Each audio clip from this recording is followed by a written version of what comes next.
Meaning of sadhana. Sadhana is retaining the attention on the self. Sadhana should be done till the world exists in you.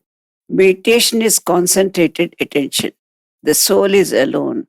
All it has to do is to return to its native place, that is to be as it is. All companionship is created and artificial. Dharma comes in because the company is inevitable. One must withdraw ultimately unto oneself by observing silence even while being amidst crowd and noise. That alone should be our desire. That is the only desirable desire. This desire alone can lead one to fulfillment. All of us should be wakeful to our responsibilities to ourselves. Your responsibility unto yourself is the greatest, most important, and sacred. All that we have to do is to forget all other responsibilities created by ourselves. No other responsibility was given to you by God except your own. Guru does not respond to requests, not even to prayers. He responds only to silence. If you are silent, you are in his lap, like a small baby in the grandfather's lap. He is the total caretaker. In our last days, by God's grace, we must be able to turn around the corner and be able to spend years and hours and minutes usefully. How intense is your desire for redemption? Are you able to eat, sleep, chit-chat, entertain yourself, eat, comment on others, etc. comfortably? If your answer is even a partial yes to any of these, then it means that your desire lacks momentum. It means that realization is one of the items in your cumbersome list of odd commodities. It means that you are paying attention to the world. It also means that you are still reacting to the world. If you persist with such ignorance, you will never be able to realize what is given or draw consciously anything from him. If you get off this mud horse now, you can immediately draw anything from him. You can take him into you and merge yourself into him. Establish contact now. Look at the form. Can't you speak to the picture? The paper and glass will surely work. I will do what I should do now without difficulty. I will be more effective without the body. What is important for you is the contact. Establish it now. Through love and faith, the picture outside comes alive. The presence inside comes alive. The form speaks, approves, pats, disapproves, reprimands, and guides as does the physical structure. Contact is not only ceaseless craving but focused attention. If appealing to him is an emotion, employ another emotion to feel his presence all the time, everywhere. Keep his throne in your being ready. Demand his entry into you. Once he steps in, you touch the finishing line. You are through, your journey is over. Stay aside so that he can step inside. Whatever happens or does not happen is according to the will of God and with the permission of your Guru for your own good in your own interest.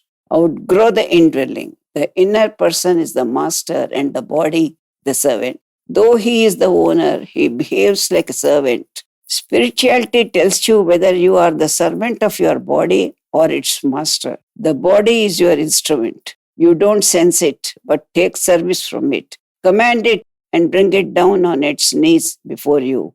That is the purpose of the body. If you want to sit, make the body sit. It obeys.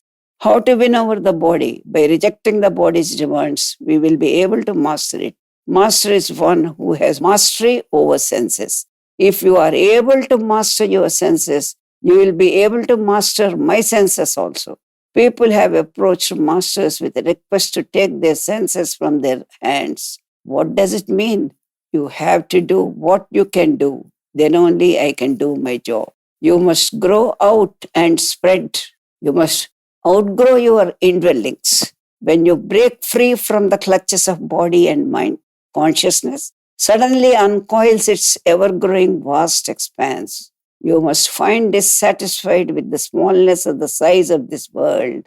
You must grow and grow and grow to be God. Spirituality is outgrowing the indwelling. The difference between man and God is that man is small while God is all over. God has bestowed man with something called consciousness. which is called Chittam, so that he can become him. Expanding consciousness, one would find even stars to be part of one's person. How can there be any limits to limitlessness? In an ordinary man, consciousness is confined to mind and body. A yogi takes his consciousness beyond his body and mind and goes on expanding. This is called tapas or spiritual sadhana. You are deathless, timeless, and there all your limitations are shattered. This is universalization. Sadhana means coming out of all these limitations and establishing close, constant contact with the Lord. Within uninterrupted contact with Guru is indispensable. We are capable of growing into universal consciousness, freeing ourselves from body consciousness we were born with. It is really elevating. A sadhak should grow as a human being. He must become greater than what he was. Thus, he becomes an ideal and a model for others to follow. Sadhana is not just meditation. Try to grow as a human being from size to size, from dimension to dimension. Become a universal human being. This will also help you in your meditation. Otherwise, a man leading his life with all his ego, full of likes and dislikes, affections and attachments, and trying to concentrate for a while on the Atman, does not really get elevated. Love becomes a virtue if it is fully given to one and all. You must be able to love the bird on the tree and not tolerate any harm to it. This must be practiced. One must search oneself, correct oneself, grow. If you can love all the living creatures in the world, then only you will be able to love equally everyone. This is the hallmark of the inner growth of the individual. There are shackles. Fill your wings with that air that fills the world. You can rise high. This has been our path given by our masters. Their wisdom has been unlimited. We directly belong to the great Maharshis, and we belong to the path given by them in our spiritual sadhana. Once you have taken to spiritual sadhana, remember that you have enrolled yourself as a member of their family. So you no longer belong to a particular family of father and grandfather alone, but in a wider sense, you belong to the family of those great rishis who are totally independent of this creation, living in Tapoloka, Jnanaloka. To them we are bound. I would say spiritual sadhana alone is not our goal. We have to grow inside. You may say that when you are not concerned with this world, family and money, why should I think of society, of the love of others, claiming that you are thinking only of your evolution? Yes, that is there. That is for you. You will become a lighter body floating in the air that is common to every sadhak. You are not segregating yourself from the world. You are becoming one with the world, and you are on top of the world because of your lightness. You are not deeply bound by any attachments or particular attachments. You will have only non-particular attachments.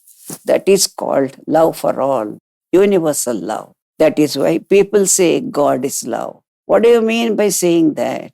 Then why are accidents taking place? A woman and child crushed under a lorry. Is that love? Understand this clearly. God loves the souls, not our physical existence. His love is directed to souls to their quick evolution, wisdom, and knowledge. A man may love another woman, but not her soul. The difference is there. Harmony is the real secret of the disciple traveling with the Guru, not independently, not away from him, not separated from him. The disciple travels with that speed of master. That is a kind of unison effected. Complete harmony with anything is the secret of success. What is complete harmony? Consciousness joining the consciousness of some other, dovetailing into it, like butter goes into the shape of the container. A hard object refuses to unite with the other. This is the difference. And then the presence of Master, his knowledge, his experience of the world, his tendencies to sacrifice, help, sympathize, pardon, excuse and ignore anything and anybody. That is very virtue that has enabled him to pervade that aspect, that part of the universe which is permanent. There are two aspects. One is permanent, the other impermanent. All karma's results are impermanent. Knowledge is permanent. Knowledge of the truth of creation is permanent. That experience of the knowledge of the truth of universal creation is what redeems you from separate existence. So, good karma as well as bad karma are impermanent. They are ephemeral, temporary, and they don't last long. Remembering the impermanence of everything in the world is jnana. Remembering the permanence of the ultimate matter is also jnana. Either way, you are redeemed. When you distinguish something is permanent and something else is not, you are said to be in Dvaita Sthiti. The Advaita Sthiti is one extreme, either this or that. Remember, a guru is constantly thinking of your evolution and you are reaching the ultimate goal. He wants that. He has his own desires about you. That does not deter you from asking for material things, health, etc. How much you pray, how much you ask him, how much you communicate with him is equally important. The choice of independence lies with the Sishya, the disciple. I have confined myself to a limited circle, location within limits. That has been my choice. What kind of benefits they get from me can be classified into two. They asked me, communicated with me, talked to me through the phone, physically came here and asked me to look into horoscopes. These people got the minimum. They got the oral, verbal assurance. Those who ignored even seeing me, when I visited their town and all the time but talking to that picture, the paper and glass, they got the maximum. Maximum is everything and anything. The spirit knows that it is in a body. Spirit can be addressed by the mind. If you want to merge into that spirit, you go out of your body and merge into it ultimately. If you think that this mundane life is important before doing that, that is taken care of. They don't have to be grateful or faithful. There is no question of gratitude. Such things don't come in the way. Even in the absence of all these qualities, they had a direct access, derived direct benefits, and got whatever they wanted. This is not governed by any law of property or law of morality.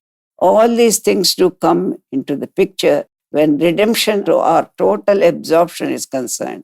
For moksha, there are certain conditions. The soul has to be clean, free from any pollution, any ahankara, or any sin. For that ultimate goal, you have to purify yourself and become a transparent personality. Never think of material as good or bad. It is bound to go according to the past karma. Prarabdha karma is there. Go through it, ignore it, but pray for the protection of everything. Minimum prayer for minimum security. Maximum prayer for jnana. Ultimately, you will be purified. You will get absorbed into it. A man should be capable of keeping his attention fixed on his ultimate goal of life and indulge in any kind of activity all through. What you cook, eat, or wear are related to the body alone. The soul does not eat, it is not hungry, it is not aging, it is not dying, it is not suffering. This soul is in your body. Realize everything as untrue. Most concentrated form of matter is thought. When thought concerns itself with a truth, it is energy. Thought is the outermost layer of your consciousness. Everything is untrue and mind is constantly thinking of untruth. Jnana is power. It indicates awareness of truth. If you go to the core of a jnani, it is like getting lost. You are losing yourself. Jnani's consciousness cannot recognize untruth. There cannot be an experience of truth and untruth simultaneously. When you are in untruth, you are not able to see truth. What is seeing is the senses, the body-mind complex. A jnani's vision is different. Life is full of falsehoods. As long as the mind is mindful of life, how can it see the truth? Just realize that all that is passing through your thoughts is untrue. Keep it on this. Have this totally committed to truth. Then everything is running away from you. The thief, when identified, runs away. So also falsehood is afraid of being noticed. It vanishes. Be aware that all this is false. Untruth has an inherent nature of running away when noticed. Your everything, matter, thought is untruth. What is sadhana? Sadhana is not sitting with your eyes closed in the morning and evening. You are trying to be away from this falsehood of living. Look at anything with this awareness. Then it vanishes. When I see sorrow, why does it reduce and run away for a while? Look at the sorrow as falsehood. It vanishes. When you ask Guru for jnana, how is he able to look at the truth and untruth entirely as one thing? You look into your natural state in tune with the consciousness of the Master. It disappears. Truth is a force. Truth is energy. I would say, live well, eat well, dress well, but the whole thing is false. You don't have to run away from it, since you cannot run away, but realize that it is falsehood. Sitting in silence twice a day and indulging in what not the rest of the day is not sadhana.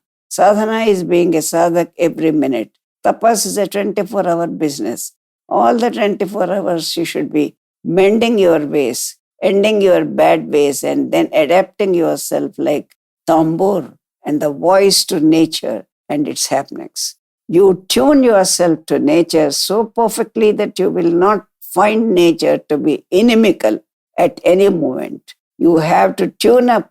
Nature will not. Nature includes your body, your sickness, your aging, your financial matters, and everything.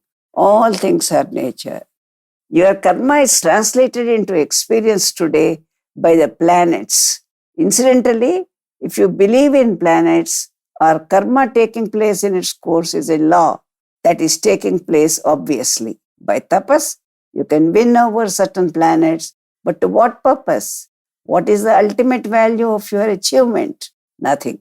Rather than wasting your time in such stupid exercise all the time, why don't you think of God?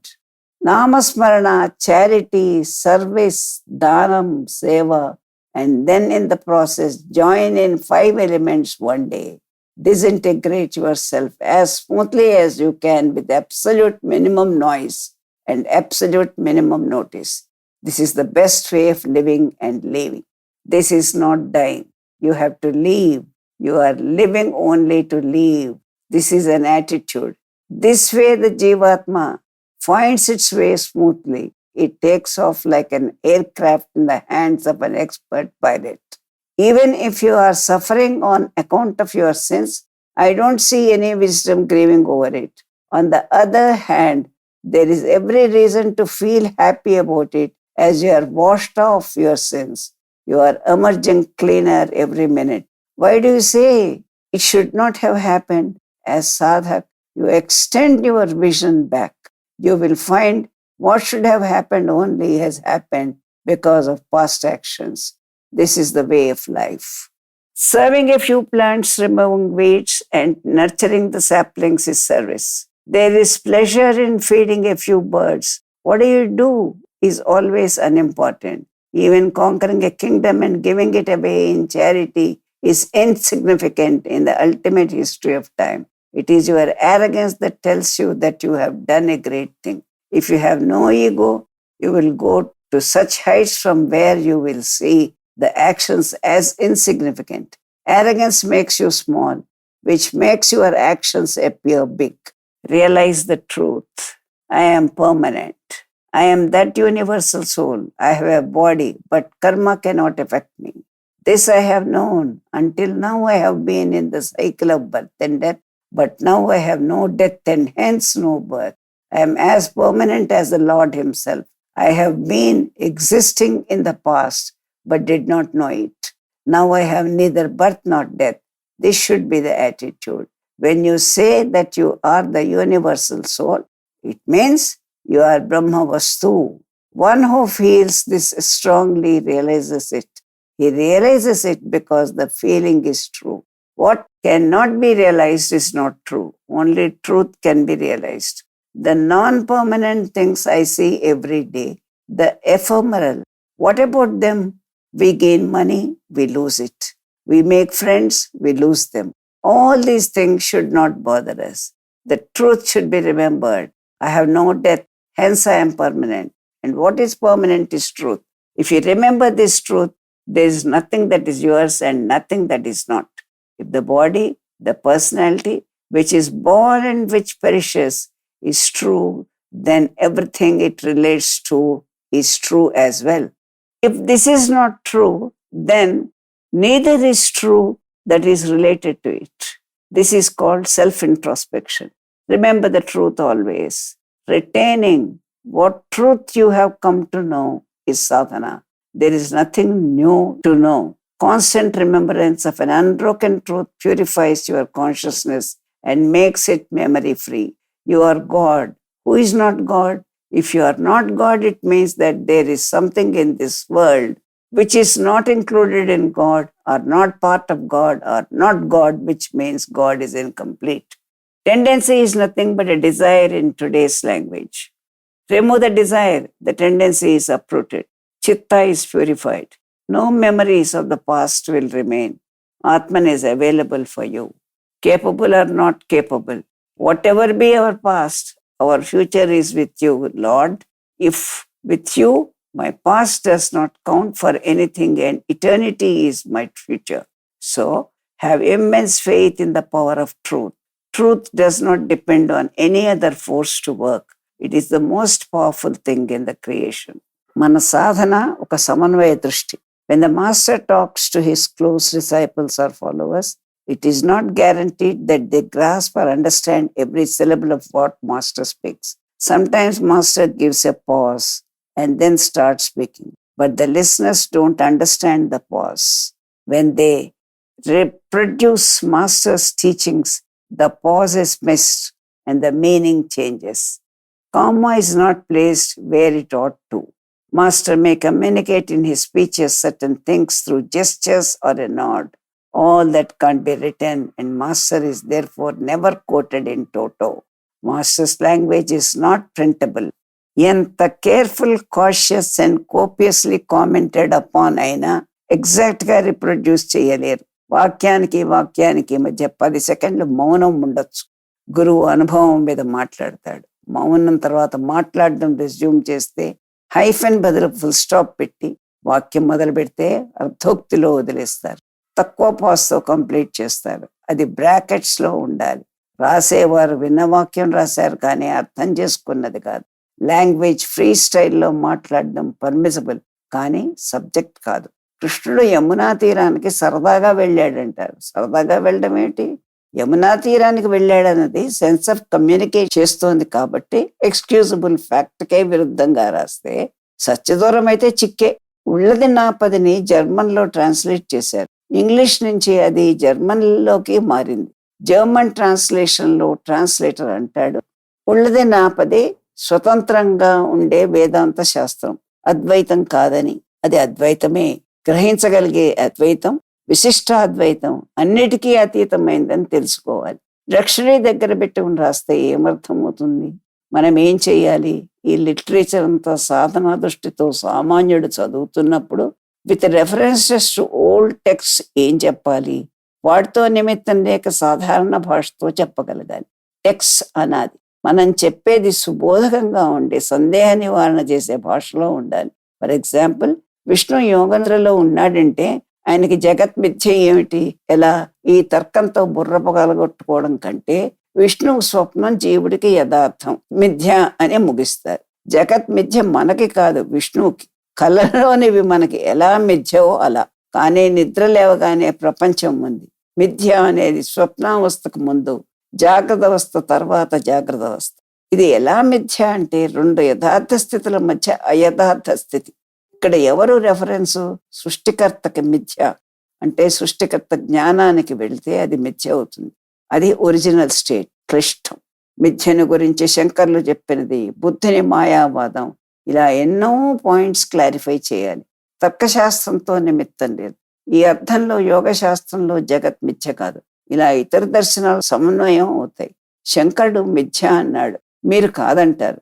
శంకరుడు, గౌతముడు reject చేశారు. పతంజలి చెప్పింది correct కాదు. అయితే ఏం తెలిసింది? అసలేం అర్థం చేసుకోవాలి? మనం భగవాన్ అంటున్నాం. శంకరుడు బ్రహ్మ సత్యం జగద్మిథ్య అన్నాడు. శంకరుడు ఇలా అన్నాడు, ఇతర దర్శనాలు ఇలా అలా అన్నాయి. వేదాంతంలో చెప్పిన తత్వం ఒకటే. తత్వం తెలుసుకునేదాకా సాధనా విధానం చూపాడు గౌతముడు. న్యాయంలో సాధనా మార్గం ఏముంది? అది లేక ఉపయోగం ఏమిటి? నువ్వు చెప్పింది గ్రహించక్కర్లేదు. నా అనుభవం ఎలానో చెప్పి సూత్రీకరించాడు. అది అనుభవయోగ్యం కావాలంటే ఏ సాధన చెయ్యాలో చెప్పడం లేదు. సమన్వయ సిద్ధాంతానికి సాధనా మార్గం ఉందా? మన సాధనలో అన్ని దర్శనాలు ఎలా సమన్వయం అవుతున్నాయో చెప్పాలి. సమన్వయం కావడం లేదని ఎక్కడ చెప్పాలి? అప్రోప్రియేట్ ప్లేసెస్ నిర్ణయం చేయాలి. బౌద్ధం ఉంది. దర్శనాల్లో వేదం ఒప్పుకోంది నాస్తికం అన్నారు. బుద్ధుడు ఎక్కడా వేదాన్ని ఖండించలేదు, ఎక్కడా కోట్ చేయలేదు. వేదంలో చెప్పినవే స్వతంత్రంగా మాట్లాడాడు. వేదంలో చెప్పినవి 545 జాతక కథల్లో ఉన్నాయి. వేరే విధానం లేదు. రెఫరెన్స్ లేక స్వతంత్రంగా చెప్పాడు. అనుభవం తపస్సులో ఎలానో చెప్పాడు. జీవన విధానం ఉంది, సాధనా విధానం ఉంది. ఇంద్రియ నిగ్రహం లేకపోతే వాడు నా దగ్గరికి రావద్దు అన్నాడు. గృహస్థగా ఉండి బౌద్ధం లేదు. బౌద్ధ ధర్మం ఇతరత్రా అవలంబిస్తే సంసారం అడ్డు. ఇంద్రియాలు నిగ్రహిస్తే చివరి దాకా వెళ్ళి పరీక్ష పాస్ అవుతారు. ఇవి బౌద్ధం నిర్ణయించిన జీవన మార్గాలు. స్వీయ నిర్ణయాధికారం ఉన్నవాడు గురువుతో నిమిత్తం లేక చేస్తాడు. జగత్శూన్యం అని నేను గ్రహించాలి, దానికై సాధన చేస్తాను. అది మన సాధనలోనూ ఉంది. బౌద్ధ ధర్మంలో పరమరహస్యాలు చెప్పడంలా అథారిటీ కోట్ చేస్తున్నాం. బౌద్ధం అవలంబించమని చెప్పడం లేదు. బౌద్ధ మార్గంలో తరించదలుచుకుంటే శూన్యవాది. శూన్యవాది అవ్వాలంటే మార్గాలు వేరు. మన మార్గంలో ఇంద్రియ నిగ్రహం, వైరాగ్యం అవసరం. ఇవి బౌద్ధంలో కూడా తప్పడం లేదు. చంచల బుద్ధి శత్రువే. దానికి వశమైతే సృష్టిలో ఏదీ నీ వశం కాదు. ఈ విషయం బుద్ధుడు కూడా అన్నాడు. బౌద్ధ ధర్మం గురించి ఎప్పుడు చెప్పినా ఈ సాధనకి అవసరం అనుగుణం అయి పరిపుష్టిగా తీర్చిదిద్దగలప్పుడే తీసుకున్నాం.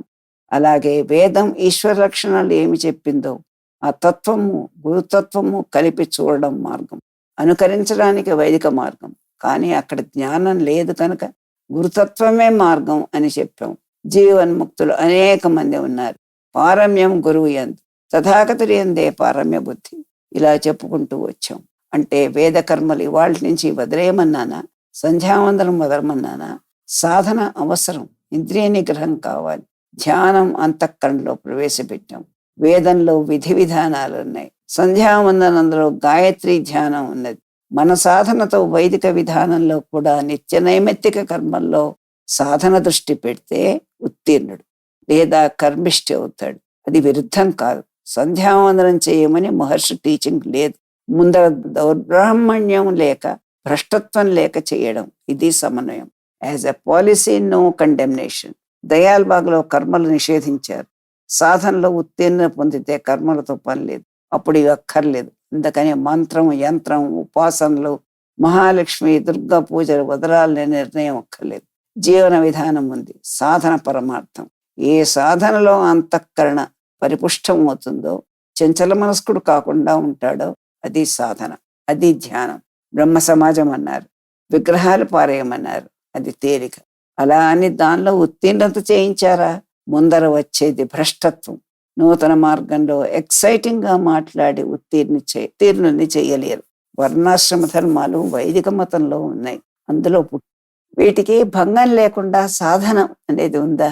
బుద్ధుడు కూడా విగ్రహారాధన ఒప్పుకోలేదు. అది వద్దనుకుంటే బౌద్ధం ఉండనే ఉంది. సాంప్రదాయాలు ప్రతిజ్ఞతో వదిలిపెట్టకుండా మార్గం అన్వేషిస్తున్నాం. అదే సమన్వయం. గురుతత్వాన్ని ఆరాధిస్తే, బుద్ధుణ్ణి, మహావీరుణ్ణి ఆరాధిస్తే గురు బ్రహ్మ గురు విష్ణు అనకూడదు. అక్కడ ఆదినాథుడు ఒక్కడే ఉంటాడు. తేడా ఉంది, సమన్వయం ఉంది. ఉన్నది చెడగొట్టేవారు రిఫార్మ్ చేయలేదు. వారు చెప్పిన దాంట్లో మెరిట్స్ యాక్సెప్ట్ చేస్తాం. ఆర్య సమాజం, బ్రహ్మ సమాజం వాళ్ళని గౌరవించాలి. క్రియ చేశారు, మార్గం చూపించలేదు. అవన్నీ సముద్రంలో కెరటాల్లా మళ్ళీ పోయాయి. అది కాదు మార్గం. మనం వేద మార్గ పునరుద్ధరణ కంకణం కట్టుకోలేదు. డెలిబరేట్ గా చెప్తున్నాం. ఉన్న సాంప్రదాయాలు ఎక్కడ మధ్య అవుతాయో కానివ్వండి, జ్ఞానం సాధన చేరావాలి. కర్మలు మిమ్మల్ని వదలాలి. ఉన్న మతం వదలటం తేలిక, కొత్త దానిలో ఉత్తీర్ణత కష్టం.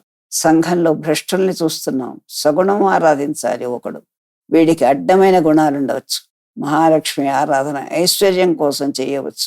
మహర్షి ఏదీ వదలమని ఎక్కడా చెప్పలేదు. ఉన్న దాంట్లో ఉండి భ్రష్టత్వం లేక ఉండాలి. ఆ సమన్వయ దృష్టితో చదవండి ఏమి చదివినా. How to still the mind. One evening, a few of us were with Master. Suddenly, one lady entered. Then Master said, "Talk something." She was silent. Master insisted on her to talk. She said, "I am blank. I can't speak anything." Then Master spoke thus: how to control the mind, how to still the thoughts. How does Master work in this direction? When I ask you to talk, it is impossible to talk. When I ask you to be silent, it is impossible to be silent. At least you will be mentally talking. Therefore, you must understand that Master works apparently in the negative direction. People say, be blank, be still, control your thoughts, arrest your thoughts. They are all verbal instructions with no effect. Individual time is all the time occupied. Mind works like a machine without rest. When it wants to be silent, world opposes it. Prakriti goes against your sankalpa. If you take a sankalpa to silence the mind, it is the nature of nature to oppose. Therefore, use your sankalpa for a desirable result. Very talkative man can be made silent. Silent man can be made to talk. Talking is natural. Asking you to talk, looking into you, your mind becomes blank. Immediate question that arises is what to talk. That means that there is a choice as to what to talk and what not to talk. When you choose to talk, the mind is blank. Here, the talk is sankalpa. When you take a sankalpa to talk, when choice rises thus, nature opposes. If you want to still your mind, don't try to silence it. It is said, allow the thoughts to go. No, I suggest a practice. To start with, you stand before a mirror. You look into yourself and then address your mind. Mr. Mind, come on, talk. Talk, I say. You go on talking as much as you want to. When you ask the mind to talk, it ceases to talk. Slowly practice this and blankness is experienced in dhyana. What are you trying to practice in dhyana? Ramanamo, mantra japamu. Ivi substitutes. They are aiding nature in stilling the mind. If the mind goes on wandering about the world, it is but natural. The mind can't be stilled because controlling such thoughts about world is against Prakriti. Therefore, ask the mind to talk something. Say, my dear mind, think of something. Then mind becomes still. The difficulty is how to address the mind. Sit before a mirror, look at the eyes, ask the mind to speak. Thus, faculty of talking will be lost in due course. You run the risk of talking and thinking, then whatever you talk is superficial. This happens when not only in dhyana, always, all the time, mind is blank. You don't think of anything. You are friendly with nature now. Without involving yourself, you can గురుధ్యానము ద్వారా చిత్త నిరోధం. చిత్తాన్ని జయించడం అనేది భక్తి భావన చేత సాధ్యం. ఇష్టదేవతను తప్పక భక్తితో ఆరాధించండి. అట్టి భావన ఆరాధనలో, అట్టి విధానాల్లో మనుష్యుడు చేయగలిగిన తనకు సాధ్యం కాని పరిస్థితుల్లో అట్టి భక్తి భావన తనకు ఇమ్మని, అట్టి భక్తినిష్టను తనకు ఇమ్మని గురుధ్యానం చేసి అడగవచ్చు. ఈ భక్తినిష్టను తనకి ఇమ్మని అడిగినప్పుడు గురువు ఇవ్వగలడు. అక్కడ గురువు యొక్క ప్రాధాన్యత ఎంతైనా ఉంది. ఆధ్యాత్మిక సాధనలో గురువు యొక్క ప్రాధాన్యత ఎక్కడ అంటే, తను ఏ భావన అడిగితే ఆ భావన ఇవ్వగలడు. గురువుకు ఒక మతం ఉండదని మాత్రం గుర్తుపెట్టుకోండి. సంపూర్ణుడైనటువంటి ఒకానొక గురుస్వరూపంలో రమణ మహర్షి ఉన్నారు. వారికి ఒక మార్గం కానీ, ఒక విధానం కానీ, ఒక మతం కానీ ఏమీ లేదు. ఏమిటంటే వారి సిద్ధాంతం ఏమీ లేదు. ఒకటే సిద్ధాంతం, భగవంతుణ్ణి తెలుసుకో, అంతే. నిన్ను నీవు ఉద్ధరించుకో, ఒకటే మార్గం. ఏ మార్గం? ఏ మార్గంలోనైనా సరే అదే వారి సిద్ధాంతం. అందరు గురువులు ప్రాపంచికమైనటువంటి విషయములలో ప్రవేశించిన వారందరూ కూడా వాళ్ళ వాళ్ళ విధానాల్లో గురువు ఫలానా వారు చెప్పారు కదా, వారి విధానం ఏమిటి అంటే ఏదో ఒక సిద్ధాంతం ఉంది వారికి. లేదంటే ఏ సిద్ధాంతము లేకపోవడం ఉత్తమ గురువు లక్షణం. అంటే సిద్ధాంతంలోనే, ఆ మార్గంలోనే వాళ్ళకి సంపూర్ణమైనటువంటి మార్గదర్శకుడుగా ఆయన ఉండగలరు. భక్తుడికి ఆయన భక్తి మార్గం ప్రబోధిస్తారు, జ్ఞానులకు జ్ఞాన మార్గం చూపిస్తారు, మరేమో కర్మయోగులకు కర్మ మార్గాన్ని చూపిస్తారు. ఆ కుండల్ని జాగరణ చేసేటువంటి రాజయోగులకు రాజమార్గం కూడా ఆయన ప్రసాదించి ఆయన వారి చెయ్యబట్టుకుని పైకి తీసుకెళ్ళగలడు. అసాధ్యమైనటువంటిది, దుస్సాధ్యమైనటువంటిది ఆయనకు లేదు. ఏం చేతనంటే పరమేశ్వరాంశ సంభూతులు కాబట్టి ఆయన పరమేశ్వర తత్వం సంపూర్ణంగా వారితో వచ్చింది. కాబట్టి ఆధ్యాత్మిక సాధనలో చిత్త నిరోధానికి ప్రాధాన్యత అపరిమితంగా ఉంది. Pranayama and meditation. Simple, comfortable sitting and deep breathing. First, the toxins in the blood are eliminated. Oxygen level in the blood is increased as the condition that is putting into sleep every night helplessly should be conquered. Body can sleep, you need not. When the body sleeps, you become conscious of the surroundings. If the body is tired, let it sleep. Where is the fatigue for the inner man? He can remain wakeful. That is samadhi. Sit in meditation, and when the body sinks to sleep, start pranayama. Continue this process. Imagine that the consciousness is in the body, but not within it. You are away from your body within it. Pranayama gives this result. With a gap of 8 hours, do pranayama thrice a day. In this process, many disorders of the body like impending paralysis, impending heart attacks, cholesterol, and adrenaline levels are tackled. Like this, many ailments are cured. Prana is unlimited energy. There is so much energy in the universe. We have to only maintain prana in our body. Prana can revitalize diseased organs and restore them. The bone and marrow starts the function even in old age. So yogic body is absolutely a deathless body. Do what you want with your body as long as you can sit up and meditate and do pranayama. The body is not meditating. You must come to a state where you can say, I can afford to eat anything. I can afford to reject anything. I am a yogi. Beyond 40, some disorder or other is threatening you, and all that can be controlled. The body gains health. BP, pulse, everything is under control for all future. There is another philosophical secret in this. Now, how does the jiva experience the karma? Through his body. The health and ill health of the body is due to the karma of the jiva inside. Now that the jiva is independent of his body, the body is no longer a platform on which the jiva is experiencing the results of the karma. After all, the body has no karma of its own. Jiva has the karma, and so the body is made independent. It takes care of itself and is maintained better for a long time, and the surroundings also that are exercising their power over your body and body consciousness are losing their grip on you. What happens or not does not matter to you. No jiva is related. Only bodies are related. Do pranayama only for 10 minutes. You must go into dhyana. When the mind slips, single pointedness can be achieved through pranayama. Concentration is the result of pranayama. With this kind of preparation, enter into yoga, tapas, without paying attention to the ultimate purpose. Life is negotiable existence, waste. Material achievements are not achievements at all. If mind and prana are inseparable, there must be some relation between mood and breath. Anxiety, depression, happiness, anger, love, attachment, and 100 other things govern directly the mechanism of breath. This is a very important point to be remembered. Effortless breathing is involuntary. We have to think about normalizing and steadying the respiratory function without relation to the mind.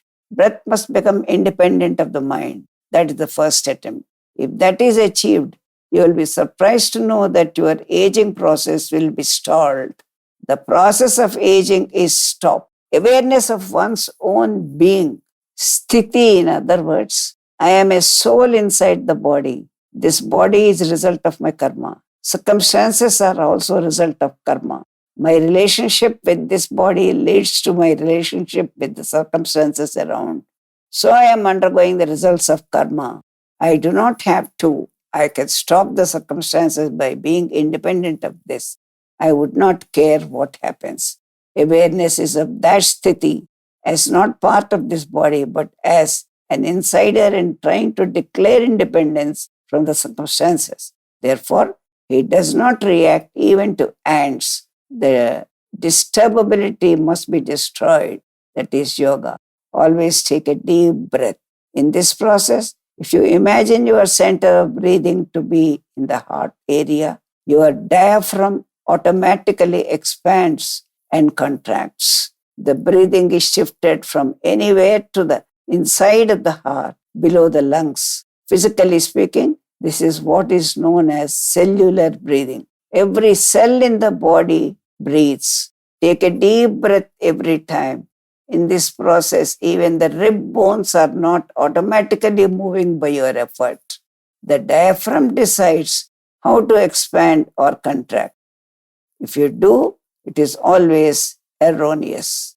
When somebody tells you to breathe, it results in unoptional expansion and contraction of the rib cage. In the diaphragmatic breathing, the rib cage makes optional expansion and contraction. In this process, slowly, body consciousness changes. Surroundings are not known to you. You forget where you are sitting. With pranayama, you can achieve control of thoughts, concentration, body feeling light, and nothing can cause you anxiety. You are passive in the most anxious moments.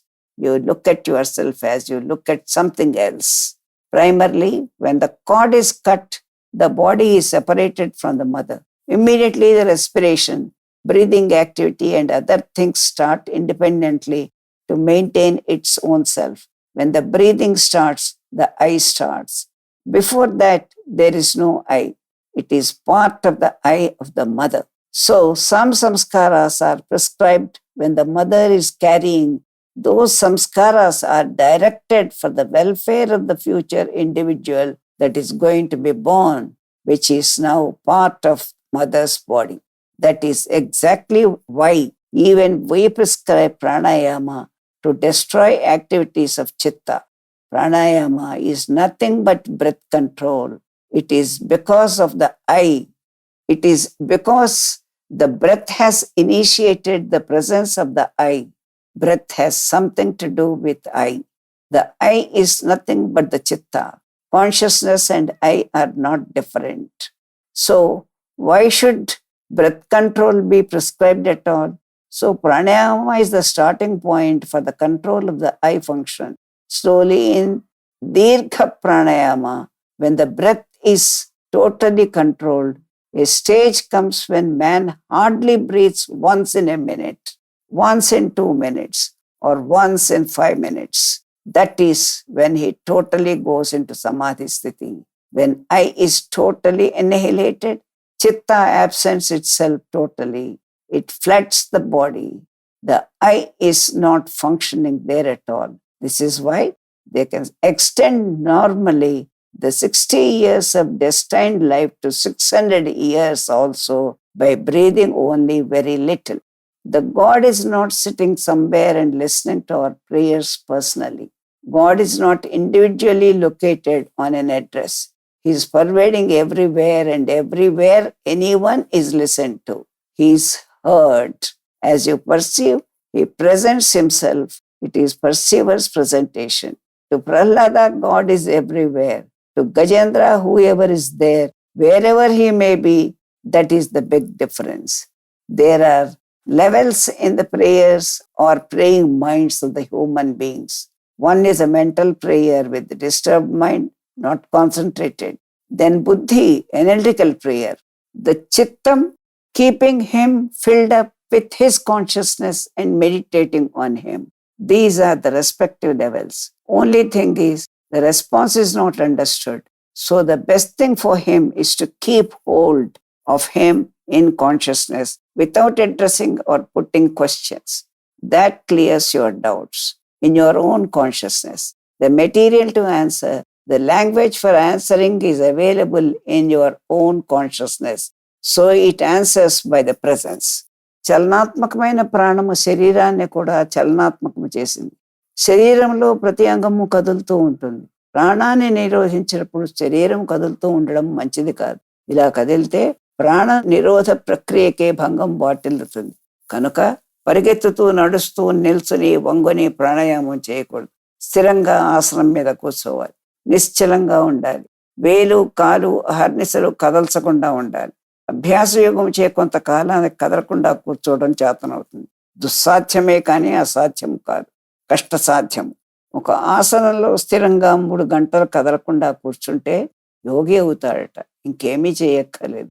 ఏమీ చేయకుండా కూర్చోవడం గొప్ప అభ్యాసం. కూర్చోలేకుండా ఉండడం మనుష్య లక్షణం. కదలకుండా కూర్చోగలిగితేనే చలనాత్మక లక్షణం కలిగిన ప్రాణాన్ని నిరోధించగలం. చిత్తవృత్తి నిరోధము అభ్యాస వైరాగ్యములచే సిద్ధిస్తున్నది. చిత్త ప్రవాహం ఎప్పుడూ ప్రవహిస్తూ ఉంటుంది. ప్రకృతి వైపు ఎల్లప్పుడూ ప్రవహించే చిత్తాన్ని బ్రహ్మ వైపు మళ్లించాలి. దాని గురించే చింతించడం, దాని గురించే ఆలోచించడం, ప్రబోధం చేసుకోవడం, దాని గురించే చర్చ, దాని అందే ఆలోచన ఉండడం. దేని నుంచి ఇది ఉత్పన్నం కాలేదు కనుక నాశనము లేనిది. అన్ని లోకముల వారికి తెలుసుకోవలసిన వస్తువు ఇదొక్కటే.